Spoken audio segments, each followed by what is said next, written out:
What is up, ladies and gentlemen? This is EpicGamer, and in today's video I'm going to keep on continuing the series of 10-minute game reviews.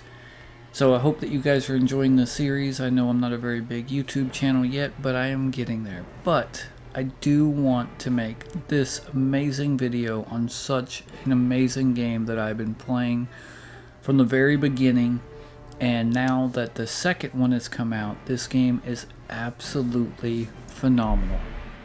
And that game is Grounded 2. So let's discuss a little bit about the story without giving any spoilers, so that anyone that hasn't got to play the first game or hasn't gotten very far into the second one. So essentially, in Grounded 2, the teenagers are shrunk down to the size of an ant, and they must survive in the park with dangers around every corner. There was a mysterious explosion that took Brook Hollow Park that scattered the teens, and illegal toxic waste dumping. So essentially, you get shrunk down for the second time, except now you are in a park, and Dr. Tully, which was in the first game, was a good guy, but in the second one, throughout the story, and of course if you watch the intro, he rips Burgle's head off, but nobody knows why. Now, as you're venturing throughout this park, you see these strange symbols, and you're not really sure what they are or what they're for, and you're basically working for Omni. Omni is basically the new good guy or bad guy. Nobody really knows. It's kind of a secret. And as the game is still in pre-development, where there's still a lot more to come, there are many more secrets that we, the players, will have to uncover as time goes on. Now, that's enough about the story. Now, I just want to give my personal thoughts on the actual game and how much fun I've been having with this game. So, in Grounded 2, you basically get an area that is unlocked from the start that is the size of the entire map of Grounded 1. And let me tell you, it is amazing of all the little secrets and things that you can find and just exploring. And, you know, what I love so much about Grounded is when you were so small and you come up on an item like a juice cup, and it's literally the size of a building or a huge house. It, to me, is just like awestruck. I just love that aspect of it. And as you're going through the backyard, you'll find many other huge, colossal items that you can just marvel at. But there are a lot of dangers, of course, lurking within the park. And of course you have to worry about collecting resources, and of course collecting food and water so that you do not starve or thirst to death, because this is a survival game. So let's talk about some of the other great aspects about the game. Now, I love the fact that it is such an open world to you can literally pretty much go anywhere. Even if you're not able to go there on foot, you can build some of the most amazing structures to get on places that you shouldn't even be able to get to.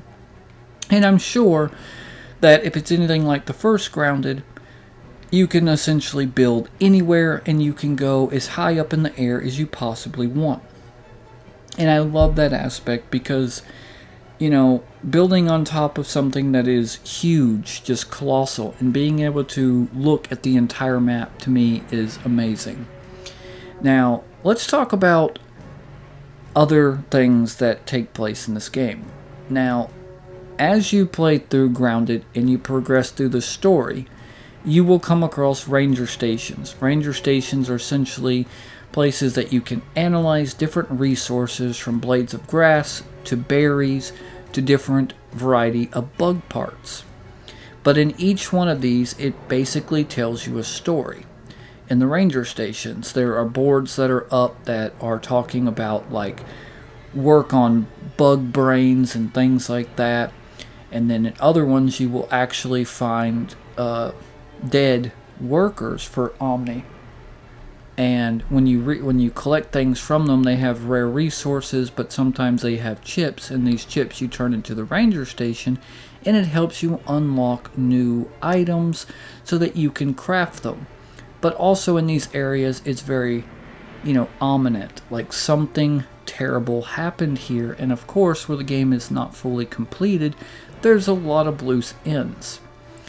But I'm trying my best not to spoil anything for anyone, because the story so far in Grounded is amazing and I like it a lot. And we'll just say that, when you play it and you get to the point where you've completed basically the Act 1 of the story, it's amazing.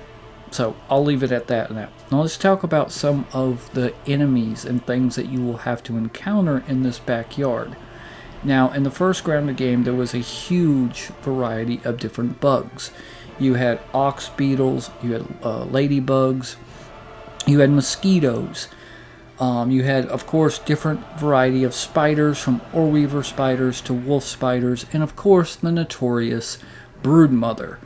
If you haven't played Grounded 1, the Broodmother is essentially the very first boss that was ever introduced to the first Grounded game, and let me tell you, she is terrifying, but one of, if not the coolest boss in the game, with my personal opinion. Now, in the second game, you will run into a lot of the same bugs. Like, you'll see mosquitoes, ladybugs, larvae, gnats, mites. But there are some new additions to the backyard. Now, of course, you do have the big scary Oreweavers that are roaming throughout the backyard. But you also have the wolf spider, which the wolf spider is still a very terrifying force if you are not prepared for it. I've been jump scared a few times by wolf spiders. But now, in the backyard, there are actual scorpions. There are smaller ones and bigger ones. And scorpions can be a huge threat, especially at early game when you do not have the proper armor and weapons to be able to counter these scorpions.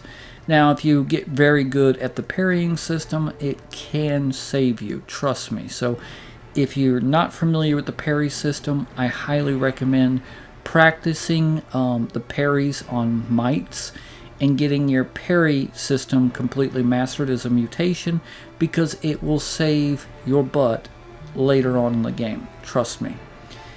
But you have, of course, the scorpions, you have the wolf spiders, but now there are Priamantises that roam freely throughout the backyard. Now, in the first Grounded, the Priamantises, there was only one, and she was a boss. But now, they roam freely. And if you watch this clip that I have playing in the background, we actually stumble across a Priamantis out of nowhere. Didn't even know he was there until he jumped down from the blade of grass above. And I do apologize that I didn't get to talk more about Grounded 2, because trust me, there is so much more to talk about, but I'm continuing this series on my channel where it's 10-minute game reviews, giving the best review that I possibly can in a very short amount of time. But I will say this, Grounded 2 is absolutely amazing. It is a great game, especially if you just want a relaxing game that you can sit down and play and enjoy it. If you like base building, you have that. If you like going and collecting resources and just exploring, Grounded has it. If you like fighting giant bugs, and of course if you're not scared of giant spiders or giant scorpions, then this game is most definitely for you. But on top of that, you can play this game with your family or with your buddies and have a blast. I've been enjoying playing this game with my son. He really likes Grounded as much as I do, and we've been enjoying every second of this game. So, if you guys like Grounded content, or if you want more content like this from me, then please feel free to leave me a like, subscribe, and comment down below. I have about 25 hours already into this game, and I'm loving every second. So with all that being said, I hope you enjoyed the video, and I'll see all of you guys in the next one. I'm out.